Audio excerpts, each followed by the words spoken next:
Je tiens d'abord à vous dire, chers camarades, que vous accomplissez un grand travail dans ces longs voyages de libération de notre pays.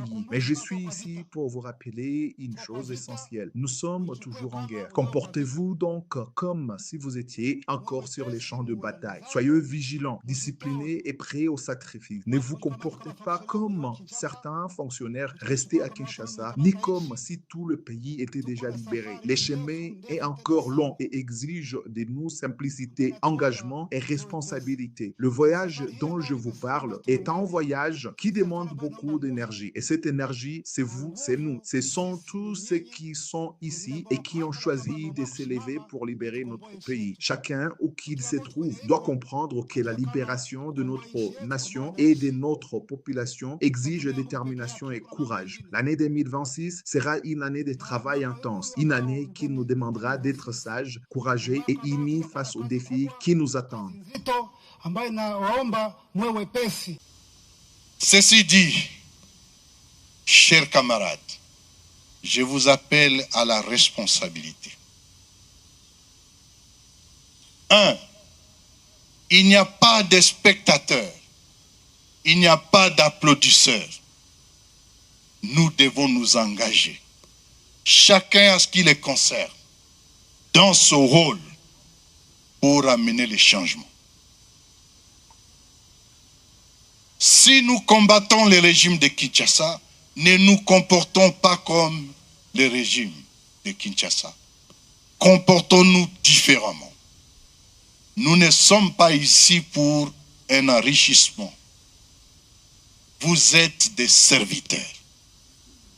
Restez des serviteurs. Serviteurs des Congolais. Serviteurs des autres. Serviteurs du Congo comme nation. Deuxième demande, c'est l'unité. Nous sommes un dans la révolution. Nous avons accepté de mettre ensemble notre sang. Nous avons accepté de nous sacrifier pour les autres. Nous avons chacun de nous ici accepté de quitter le confort pour venir dans l'inconfort. Et en quittant le confort pour venir dans l'inconfort, ce n'est pas pour reprendre les mêmes habitudes que nous avons combattues hier. Vous êtes donc appelés, s'il vous plaît, à l'unité, parce que c'est par l'unité que nous avançons. Et dans ces assises, qu'est-ce qu'on peut retenir de ces assises?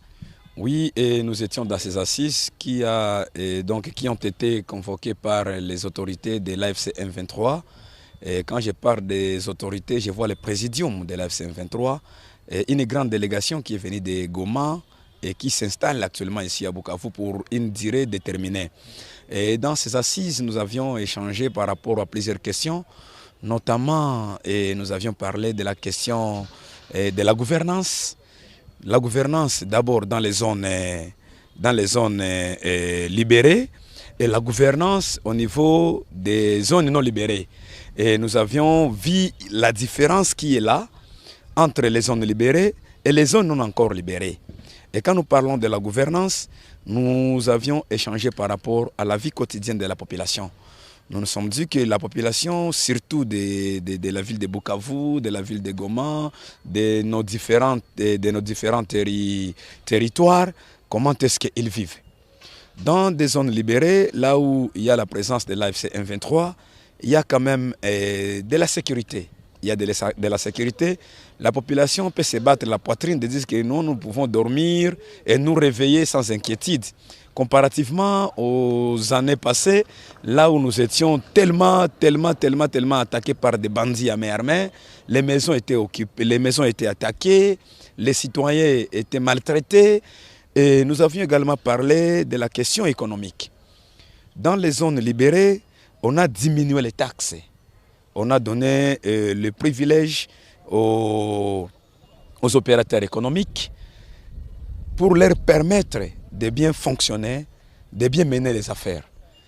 Comparativement aux années passées, où il y avait des multiples taxes. Des multiples taxes soumises aux opérateurs économiques et qui faisaient à ce que les gens ne puissent pas évoluer comme il faut. Aujourd'hui, à Bukavu, la population commence à payer des bouteilles de jus pour 1500. Pourtant, auparavant, une bouteille coûtait 1000 francs. Alors, c'est pour dire qu'il y a un changement.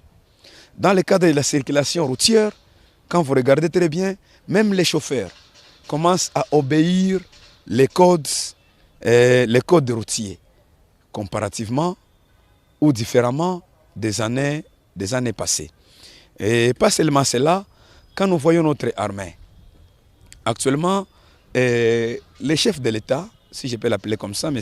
Félix, qui s'appelle garant des institutions, le commandant suprême des forces armées de la République démocratique du Congo, lui-même qui clochardise l'armée congolaise et qui qualifie nos militaires comme des clochards. Mais avec l'ARC M23, et là, donc l'armée de la révolution congolaise, l'ARC, veut donner la dignité et la puissance à l'armée congolaise. Parce que c'est ça qui deviendra la vraie armée congolaise. Et ceux-là qui vont intégrer cette armée sont la bienvenue. Ils peuvent venir et pour voir comment honorer, sauver l'image de notre force armée. Mais aussi, qu'à cela ne tienne, dans la ville de Bukavu, nous avions connu beaucoup d'histoires. Beaucoup d'histoires avant d'arriver du M23.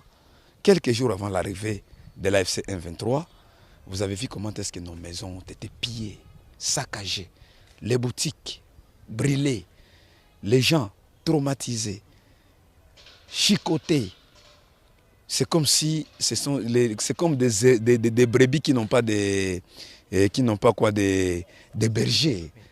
Alors, et à tout cela, nous avons échangé ici dans ces assises et ça nous a encore une fois donné la force, l'espoir et l'esprit révolutionnaire. Et nous nous sommes dit, et nous avions demandé aux autorités de l'FC M23 de ne pas s'arrêter à ce niveau, de continuer jusqu'à Kinshasa, pour voir comment est-ce que nous pouvons renverser ce gouvernement qui a instauré le tribalisme dans la population. Ce gouvernement qui a instauré l'humiliation. Ce gouvernement qui n'a pas donné l'accès à l'emploi aux jeunes. Il faut voir comment est-ce que les mettre à l'écart et instaurer une nation forte. Un Congo nouveau, un Congo là où les vivre ensemble sera les poumons de toutes choses. Quelles sont vos impressions après ces assises? En tout cas, avec la participation aux assises d'aujourd'hui, nous, en tant que membres, en tant que population de la ville de Bukavu, on a été très contents en tout cas, de voir qu'on vient de nous apaiser concernant ce qu'on avait comme peur, de voir combien de fois nos camarades et nos frères qui sont en dehors de l'AFC M23, qui souffrent, notamment ceux de Uvira, d'autres de Chabunda, Mwenga, Kindu, et même à Kinshasa, dans la capitale. Les gens souffrent beaucoup là-bas, mais nous passons à une belle nuit, sans difficulté, sans même rançonnement. Parce qu'il n'y a plus de rançonnement ici où nous sommes à Bukavu et à Goma. C'est pourquoi nous déclarons toujours à l'AFC M23 qu'il libère encore l'espace incontrôlé. Oui, et aujourd'hui, on aimerait savoir à ce qui concerne la sécurité dans la ville de Bukavu, parce que ça fait un bon moment que la ville a été libérée. Et quelle est la différence entre l'ancien temps et aujourd'hui? Qu'est-ce qui est différent de tout ça? Normalement, il y a une grande différence parce que pendant l'ancien temps, on voyait les gens ne circulaient pas librement, les gens ne passaient pas la nuit librement parce qu'il y avait toujours des filtrations pendant la nuit. Vous trouverez, il y a des bandits mais armés qui entrent dans des maisons. Mais pour le moment, en tout cas, nous passons la nuit sans faille, sans problème, sans difficulté. Nous sommes en tout cas totalement bien par rapport à l'ancienne gouvernance. Oui. Et pour finir avec vous peut-être, comment est-ce qu'ils vous ont apporté les solutions que vous aviez besoin aujourd'hui dans ces assises? Normalement, moi je vois qu'il y a une bonne solution parce qu'on nous a donné une bonne idée et qui montre que le Congo d'aujourd'hui ne sera pas comme le Congo d'hier.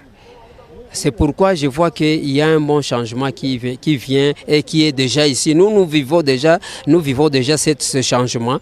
Mais nos amis qui sont ailleurs, en dehors d'ici, ils n'ont pas encore vu. Il faut qu'ils vivent aussi la même façon qu'on est en train de vivre ici. En tout cas, ça sera bon. Et pour moi aussi, j'aimerais à ce que nos frères aussi aient cette opportunité que nous avions déjà.